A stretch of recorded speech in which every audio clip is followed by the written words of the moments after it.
Olá, oitavo ano, tudo bem com vocês? Oitavo ano, então, neste vídeo eu vou estar corrigindo as atividades do PET 14 de História. Bom, então, peguem o PET aí, acompanhem questão a questão para ver se acertaram, se não acertaram, aproveitem para corrigir as atividades desse PET, ok? Vou estar compartilhando a tela aqui para acompanhar junto com vocês o PET e também as questões dele. Muito bem, então vamos começar pela semana 33. Na semana 33, o conteúdo é a colonização inglesa da América, entre as páginas 90 a 93, para responder as questões. Na questão número 1, o trecho a seguir é de um documento de 1628, que mostra a visão do colono Jonas Michaelis a respeito dos indígenas locais. Leia-o com atenção. Quando os nativos deste país encontrou-os totalmente selvagens e primitivos, alheios a toda a decência, mas ainda incivilizados e estúpidos, como estacas de jardim, espertos em todas as perversidades, homens endemoniados que não servem a ninguém senão ao diabo. Questão número A. Que adjetivos Jonas usa para se referir aos indígenas? Ou seja, que adjetivo o autor utiliza aí para se referir aos indígenas? Como selvagens, primitivos, incivilizados e estúpidos. E etc. Além de outros adjetivos aí também. Letra B. Qual é a visão dele a respeito dos indígenas? Bem, o que a gente pode colocar aí? A visão dele é etnocêntrica, ou seja, ele vê a cultura dos indígenas a partir do seu modo de pensar. Quem tem uma cultura diferente da dele é visto como inferior ou incivilizado. Tá? Então, a visão dele é etnocêntrica, e ele vê a cultura diferente da dele como algo inferior ou incivilizado. Então, resposta aí da letra B.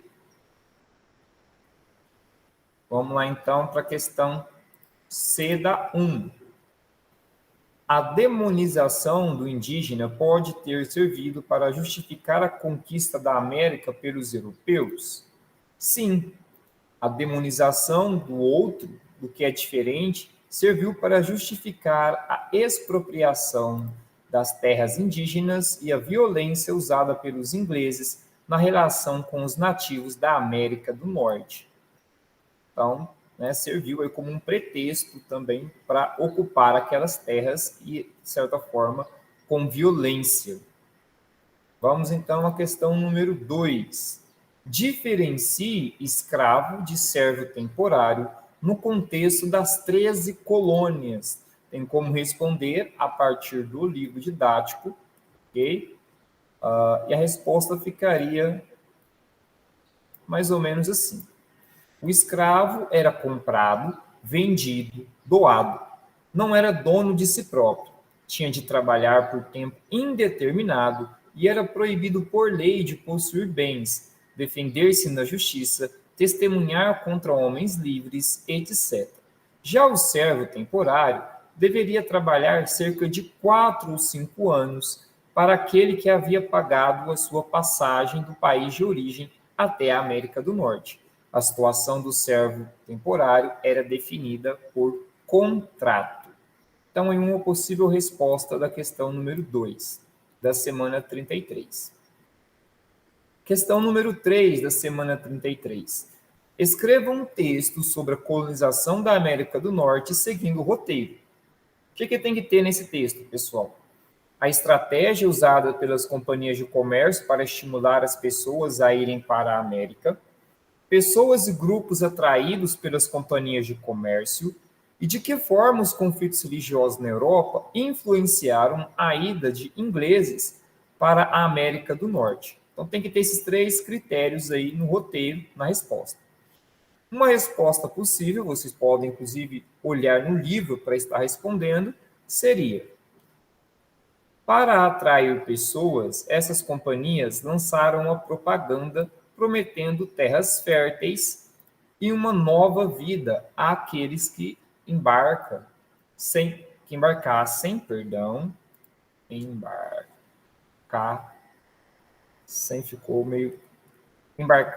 para a América.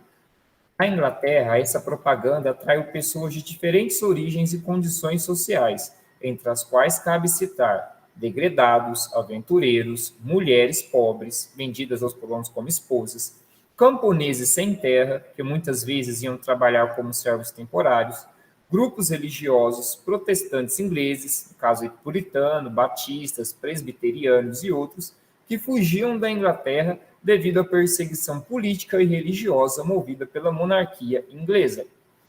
Então, a gente consegue, nesse pequeno texto, atender a todos aqueles critérios do roteiro.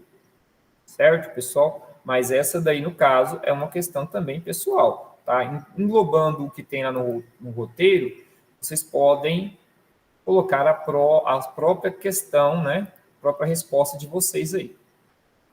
Ok? Vamos lá, então, para a questão número 4. Elabore, não é no caderno, no próprio PET aí, um quadro comparativo entre as colônias americanas do Centro-Norte e as colônias do Sul, considerando os aspectos econômicos, políticos e o tipo de relação com a Inglaterra.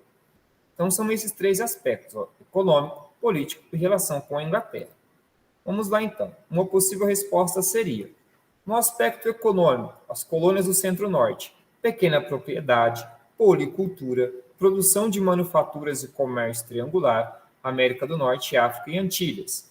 Nas colônias do Sul, grande propriedade escravocrata, chamado plantation, monocultura destinada ao mercado externo, a Inglaterra.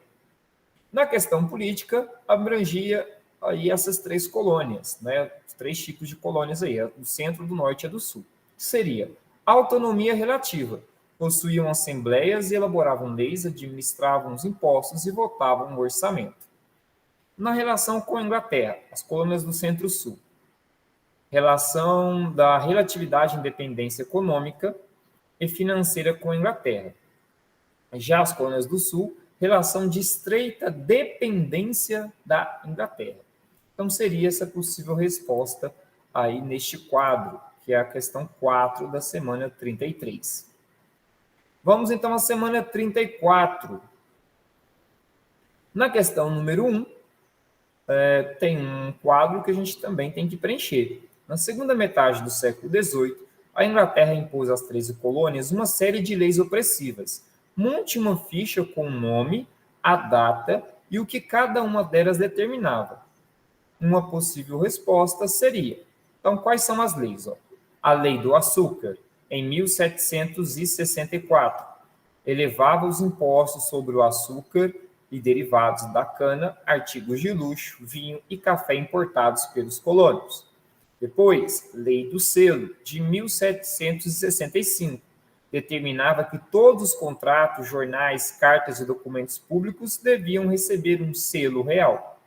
Lei do Chá, de 1773. O governo inglês adotou outra medida mercantilista.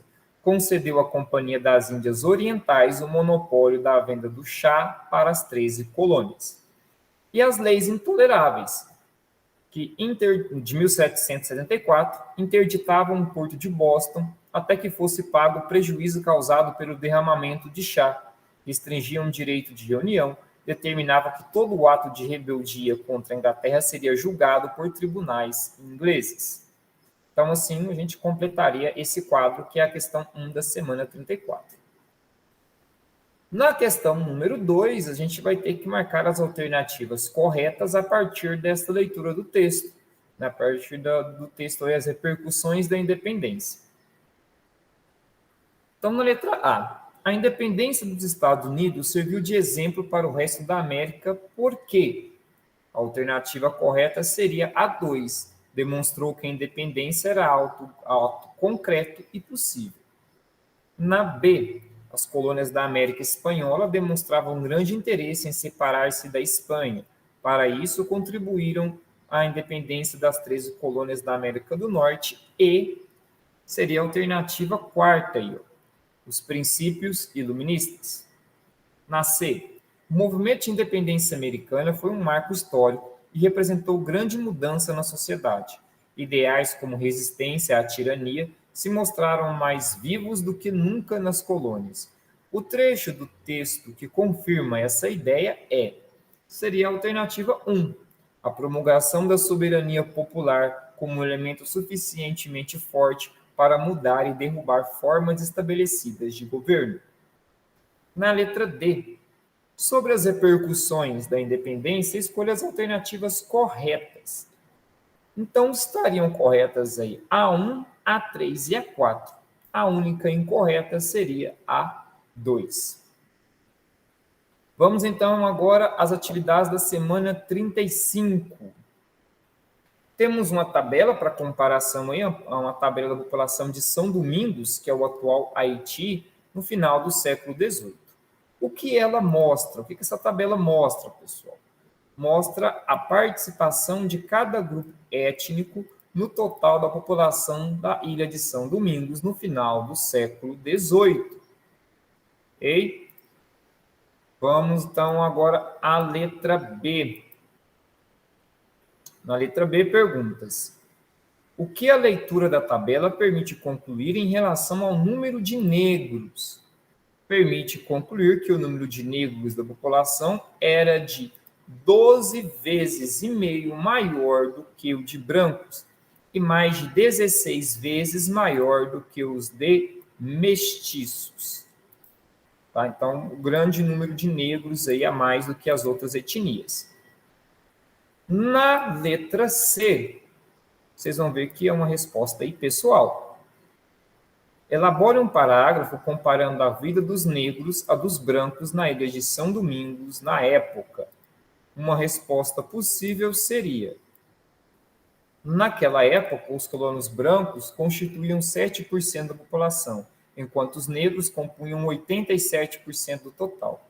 A elite da ilha vivia luxuosamente, enquanto os trabalhadores escravizados eram vítimas de maus tratos, doenças e fome, sendo alto o índice de mortalidade entre eles. Seria uma possível resposta aí da letra C. Questão número 2. O processo de independência do atual Haiti, sobre o processo de independência do atual Haiti, assinale a alternativa incorreta e justifique. A alternativa incorreta seria aí a alternativa C. Momento, deixa eu marcar aqui. A vitória dos escravizados do Haiti extinguiu o haitianismo, ou seja, o medo de levante escravos. Essa resposta é incorreta, a letra C. Uma justificativa seria: a vitória dos negros escravizados no Haiti espalhou pela América o haitianismo, ou seja, o medo do levante dos escravos. Então, é o contrário do que prega aquela alternativa. Na questão número 3, assinale a alternativa incorreta e justifique sua escolha. Entre as razões da revolta de Tupac Amaru, podemos citar. Qual que é a incorreta? Seria a alternativa B. A obrigação que os pueblos, tinham de pagar à monarquia espanhola um tributo a cumprir e cumprir a mita, isto é, a obrigação de defender os espanhóis em caso de guerra. Também tem que justificar. Qual seria a justificativa? Os pueblos, tinham obrigação de pagar à monarquia espanhola um tributo e de cumprir a mita, isto é, a obrigação de enviar um determinado número de indígenas para trabalhar para os espanhóis durante determinado período do ano. Então, seria uma justificativa possível aí, na questão número 3. Questão número 4 e última do PET. Como terminou a revolta de Tupac Amaru? Uma resposta possível seria: Tupac Amaru foi preso e executado na praça central de Cusco, que um dia tinha sido a capital do Império Inca. Assim como Tiradentes, ele foi enforcado e esquartejado. A revolta de Tupac Amaru foi sufocada, mas o medo de levantes da maioria indígena continuou atemorizando as elites da América Espanhola. Ok? Pessoal, então isso são as correções aí, das atividades do PET 14. Bom, um abraço a todos e até a próxima. Tchau, tchau.